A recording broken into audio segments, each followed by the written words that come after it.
Então, desde já, estão abertas as inscrições para o curso Jesus, que tem início na primeira terça-feira do mês de agosto. Abra sua Bíblia no livro de Atos, capítulo 27, Atos dos Apóstolos, capítulo 27, nós vamos ler a partir do versículo 10. Aqui Paulo estava prisioneiro em um navio, por ter feito a vontade do Senhor, cumprindo o seu chamado missionário, e o texto sagrado nos diz assim, dizendo-lhes: Senhores, vejo que a navegação há de ser incômoda e com muito dano, não só para o navio e carga, mas também para as nossas vidas. Mas o centurião cria mais no piloto e no mestre do que no que dizia Paulo.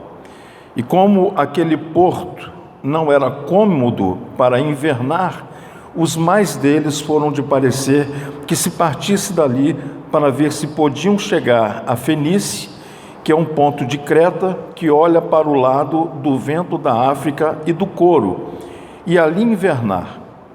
E soprando o sul brandamente, lhes pareceu terem já o que desejavam, e fazendo-se de vela, foram de muito perto, costeando Creta. Mas não muito depois, deu nela um pé de vento chamado Euroaquilão. E sendo o navio arrebatado, e não podendo navegar contra o vento, dando de mão a tudo, nos deixamos ir à deriva. Ou algumas versões diz, nos deixamos ir à toa. A primeira vez que eu ouvi essa expressão, pé de vento, eu era menino. Eu não devia ter mais do que 8 anos de idade. Para os irmãos que, assim como eu, moram aqui em Vitória há mais de 40 anos, você vai se recordar. Eu morava ali em Santo Inês e aqui não tinha prédio algum, não tinha esses prédios aqui. E quando dava o vento sul me marcava por 2 razões. A primeira delas é, antes do vento sul chegar, 1 dia, 2 dias antes, eu começava a ter uma crise de asma, muito alérgico, e eu já sabia, o vento sul vai chegar. Todas as crises de asma que eu tive na minha infância e adolescência, eu já sabia, é porque o vento sul chegava, tumultuava a minha vida. Mas a segunda coisa que acontecia, e que eu tenho assim, fresca recordação disso, é que anoitecia e nós não tínhamos tanta poluição sonora como nós temos hoje, e no vento sul, o mar de Taparica ficava bravio, as ondas batiam com força. Eu me lembro como se fosse hoje, eu ouvia as ondas do mar lá em Santo Inês. Eu falo isso para algumas pessoas, tem pessoas que não acreditam, mas se você morou aqui, nessa ocasião você deve ter recordação que lá em Santo Inês a gente ouvia o bramido do mar aqui. Por quê? Porque não tinha obstáculo, não tinha prédios como nós temos hoje. Daqui para lá, até Santo Inês, eram poucas habitações. Aqui era de fato um coqueiral, um lugar onde se havia muito coqueiros, havia animais soltos aqui, e chegar até a praia para você tomar um banho de mar era correr o risco de você tomar um banho forçado, da onda forte te pegar. Não havia obstáculo, e o mar, de fato, no vento sul, era bravio. Naquela ocasião, o meu pai era funcionário da Chocolates Garoto, e o meu pai, ele falava uma coisa assim, eu tenho preocupação, que aqui na nossa região venta muito, eu tenho preocupação com pé de vento. E cabeça de menino, você fica imaginando, o vento tem pé? Será que o vento tem pé? Até um belo dia que deu um pé de vento aqui nessa região. Deu um pé de vento e a nossa casa ficou toda destelhada. Foi a única vez que eu me recordo que o meu pai pediu ao dono da Garoto para que o liberasse naquele dia, porque a nossa casa havia ficado completamente descoberta. Ele começou cedo e no final do dia à noite ele conseguiu cobrir toda a casa. Mas foi um pé de vento. De lá para cá, nós vimos mais coisas acontecendo aqui em Vitória, mas não me lembro que com tanta gravidade. Essa história que nós estamos lendo aqui do apóstolo Paulo, ele saiu a caminho da prisão num barco onde só havia prisioneiros. E coisas aconteceram que você vai ler em casa depois, porque essa não é a ênfase da nossa mensagem, a vida do apóstolo Paulo. Mas eu quero falar hoje sobre ventos que se levantam na vida do cristão e que poderão trazer grande prejuízo, especialmente na vida da igreja. E eu quero usar essa expressão, pé de vento, para dizer aos irmãos que nós devemos estar sempre antenados, sempre ligados nas coisas da vida, nas nossas lutas diárias, porque existirão sempre na vida de quem quer andar na bênção, ventos contrários. Ventos contrários. Quem está passando vento contrário na vida aí, levanta a mão. Vocês têm que levantar com autoridade, gente. Levanta o sovaco inteirinho. Tem uma turma aí que está passando um vento contrário aí, ó. Os rapazes aqui que já soltaram pipa, você sabe que para a pipa subir, o vento tem que ser contra, né? Você sabe que o que sustém um avião no ar é a força do vento contrário. Enfim, eu quero falar hoje sobre o cuidado que nós devemos ter com alguns ventos que ao longo dos séculos têm vindo sobre a igreja para arrancar a igreja do seu lugar. Qual é o lugar da igreja? O lugar da igreja é sobre a rocha que é Cristo. O lugar da igreja é um lugar inabalável.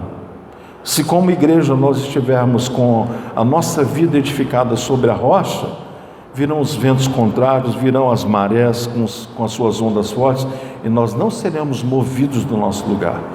Mas se nós estivermos com a nossa vida edificada sobre a areia, como temos aprendido com o Senhor, qualquer ventinho vai nos arrancar facilmente do lugar. Como esses dias nós falamos sobre heresias, eu quero falar algumas coisas que estarão também ligadas a isso. O primeiro vento que tem se levantado para destruir a vida da igreja é o vento do ceticismo. Sabe o que é ser cético? Cético é ser incrédulo. É você acreditar mais ou menos. E o crente não pode levar uma vida de acreditar mais ou menos. Nisso eu acredito, nisso aqui eu não acredito muito não. Ou você crê em tudo que está escrito nesse livro sagrado, do primeiro versículo de Gênesis até o último versículo do Apocalipse, e acredita de todo o coração, ou então você está anulando a sua fé.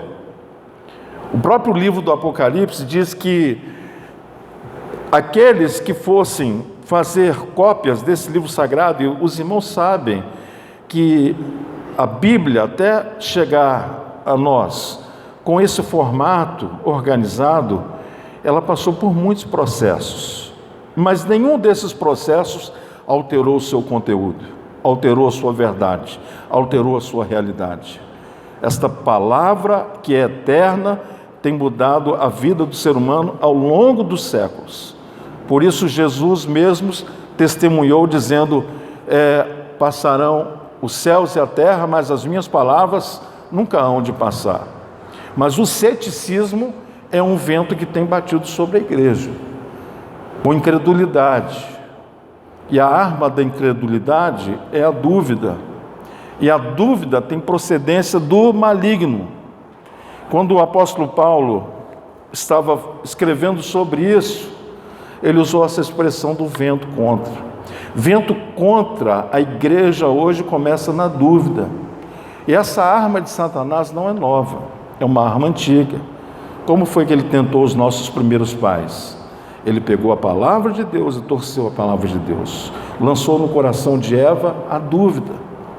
Então, o vento do ceticismo, da dúvida, é um vento perigoso. Nós temos que pedir ao Espírito Santo para que no nosso ouvido haja um filtro, para que tudo que vier de fora e também de dentro passe pelo filtro do bom senso da palavra de Deus. Meus irmãos, é tanta coisa que nós temos visto hoje no mundo da internet, que tem gente que está simplesmente engolindo tudo que está sendo falado em nome de Deus. E nem tudo que é falado em nome de Deus, de fato, vem de Deus. Existem hoje igrejas que começaram com o formato de uma igreja bíblica, mas desviaram-se da verdade, e muitas dessas pessoas que saíram do caminho da fé acolheram no seu coração a dúvida. Você tem tido dúvida em relação às coisas de Deus, em relação à palavra de Deus? Se surgir alguma dúvida, ore rapidamente, repreenda rapidamente. Se vier uma palavra acompanhada dos, mas será que foi mesmo assim? Quando vier o será, já acenda a luz vermelha, já fique ligado, porque pode ser um vento do inferno para roubar a sua fé. E o Senhor Jesus ensinou em todo o tempo, enquanto esteve no mundo com os discípulos, para que os discípulos tivessem o prazer de, estando com Ele, crescessem em fé. É por isso que um dos discípulos pediram ao Senhor: Senhor, acrescenta-nos a fé. Senhor, acrescenta-nos a fé. Podemos pedir isso em oração? Podemos não, devemos. Senhor, acrescenta a minha fé. Senhor, ajuda-me a crescer mais em fé, na Tua palavra e nas Tuas promessas. Meus irmãos, a Bíblia é um livro de promessas. Promessas que nos dizem respeito.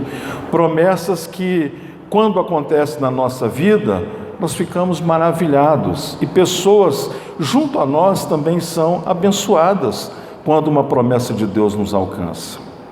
O vento do ceticismo, que coloca as pessoas com dúvida, não é só na palavra de Deus, mas dúvida em tudo. Você já viu aquela pessoa que não tem certeza de nada?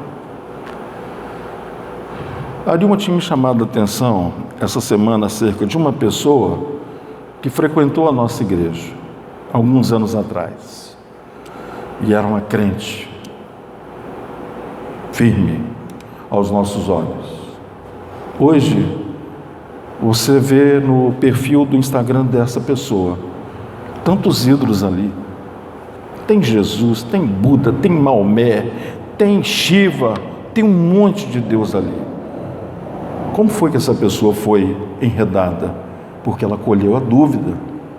E a dúvida é a ausência da fé genuína em Cristo e na sua palavra.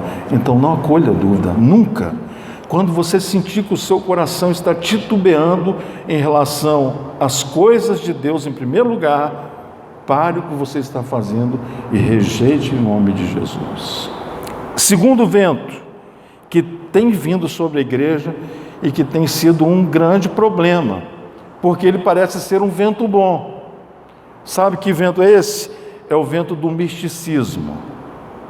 O que é o vento do misticismo? É o vento que faz com que o cristão comece a espiritualizar tudo. Ele simplesmente espiritualiza tudo. Ele diz assim, ele bota todo mundo no mesmo saco. Ele fala assim: o que não é de Deus é do diabo. Se não é de Deus, é do diabo. Ele simplesmente nivela tudo e todos. É o vento do misticismo. Essa pessoa espiritualiza tudo. Olha o que o apóstolo Paulo diz em Colossenses 2, de 8 a 10. Tende cuidado para que ninguém vos faça presa sua por meio de filosofias e vãs sutilezas, segundo a tradição dos homens, segundo os rudimentos do mundo e não segundo Cristo. Porque nele, em Cristo, habita corporalmente toda a plenitude da divindade, e estáis perfeitos nele, que é a cabeça de todo o principado e potestade. Mas tem dentro da igreja, nós temos gente que está espiritualizando tudo. Tem gente que tem um mau temperamento, um temperamento forte, e depois que alguém dentro de casa ou no trabalho é agredido por causa daquele temperamento forte, a pessoa põe culpa no diabo. Sabe, o diabo me usou, espiritualiza tudo. Ou então você pega e simplesmente faz assim, você quer ver? Olha, essa música aqui não é gospel, ela é secular, é do diabo. É outro erro. Existem 3 fontes de músicas, irmãos: Primeira fonte, Deus. A música que fazemos para tocar o coração de Deus. Segundo, existem músicas que são consagradas a Satanás? Muitas. Existem bandas consagradas a Satanás? Muitas, infelizmente. Mas nós também temos a música que foi feita do ser humano para o ser humano, que é uma expressão da arte em nós. Se você pega e observa a dimensão continental que o nosso país tem, a cultura musical nossa é riquíssima. Olha quantos ritmos nós temos no nosso país. Só aqui dentro do estado do Espírito Santo, nós temos 3, 4 ritmos que são tocados especificamente aqui no Espírito Santo. Olha a riqueza dos ritmos nordestinos. Olha a riqueza dos ritmos da região sul do nosso país. Nós somos culturalmente ricos em música, e a música é um instrumento divino. Nós temos que ter cuidado para não colocarmos dentro do balaio aquilo que é de Deus, aquilo que é do diabo e aquilo que é do ser humano. Porque tem gente que está sofrendo um impulso desse vento, que é o vento do misticismo. Vê demônio em tudo. Eu me lembro que na igreja anterior a essa que nós viemos pastorear, eu lembro que o nosso antigo pastor deu uma oportunidade para uma profeta ir pregar. Ela se dizia profeta. E como ela entregou algumas palavras assim, algumas pessoas ficaram impressionadas. Essas pessoas, por não terem maturidade, começaram a convidar aquela profeta para que fosse nas suas casas e ungisse e orasse. Não era o pastor, olha o problema. E ela começou a fazer isso. Então chegou numa casa de uma diaconisa consagrada da igreja e viu lá uma camisola da irmã e disse: isso tem pombagira nesse negócio aqui. Tem pombagira nesse negócio aqui. A irmã pegou, foi lá e recolheu todas as roupas íntimas dela, botou fogo. Era tudo da pombagira. O outro, que recebeu a visita da mesma irmã, fez outra limpa naquela casa, porque aquele objeto, aquele outro objeto, fora consagrado a Satanás. Nós não podemos e nem devemos espiritualizar tudo. Esse vento destrói a igreja. Sabe como é que esse vento destrói a igreja? Colocando, na hora que a pessoa chega o momento da saúde emocional e mental, muitos ficam tão decepcionados, tão frustrados em ter perdido tempo dentro da igreja com aquelas vãs sutilezas, com aquelas crendices humanas, que simplesmente saem do evangelho. Por quê? Porque na igreja onde estavam, tudo era espiritual. Isso pode, isso não pode. Essa palavra que eu estou trazendo aos irmãos não é uma palavra que te levará à libertinagem, mas à liberdade. O apóstolo Paulo diz: todas as coisas me são lícitas, mas nem todas as coisas me convêm, e eu não me deixarei dominar por nenhuma delas. Mas qual é o contrário dos ventos místicos? É o liberalismo. A igreja tem que ter muito cuidado com o liberalismo.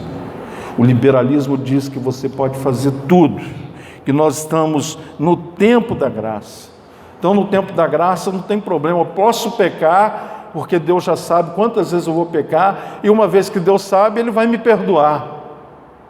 Existe outra linha teológica que diz assim, que todos nós que aqui estamos, na eternidade fomos eleitos para a salvação. Então, mesmo que estejamos desviados do Evangelho e da fé, nós não vamos perder a salvação. Pensar dessa maneira é termos uma motivação a levarmos uma vida desregrada. E quando alguém é tocado e impulsionado pelo vento do liberalismo, essa pessoa que vê que o outro irmão é mais conservador, é mais radical, não gosta de estar no meio dos ímpios, assentando-se na roda dos escarnecedores, não gosta de estar tomando nenhuma bebida, participando de festa dos ímpios. Aí esse que é liberal diz assim: ó, isso é religioso. Meus irmãos, isso está na internet destruindo igrejas, onde diz assim: olha, não, você não precisa ser religioso. É o vento do liberalismo. Você pode tudo. Liberalismo. Nós temos que ter cuidado com esse vento perigoso que está destruindo a igreja do Senhor. Outro vento perigoso que destrói a igreja do Senhor, o vento do modismo. Olha o que 2 Coríntios capítulo 11, verso 12 a 15 nos diz. Mas o que eu faço, o farei para cortar ocasião aos que buscam ocasião, a fim de que, naquilo em que se gloriam, sejam achados assim como nós. Porque tais falsos apóstolos são obreiros fraudulentos, transfigurando-se em apóstolos de Cristo. E não é maravilha, porque o próprio Satanás se transfigura em anjo de luz.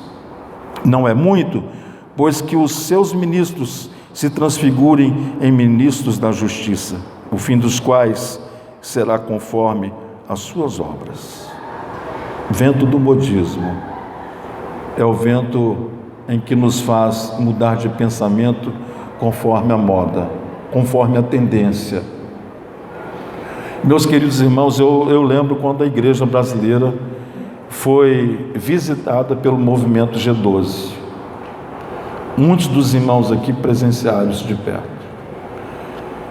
O movimento G12, de fato, foi um movimento que Deus usou em um país da nossa América Latina, com uma visão específica para um pastor, e a igreja dele cresceu muito.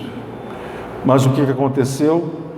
Como muitos pastores são infantis, por não conhecer a palavra de Deus, foram lá e pegaram o método que Deus deu para um e trouxeram para os seus lugares. E virou um método de crescimento de igreja.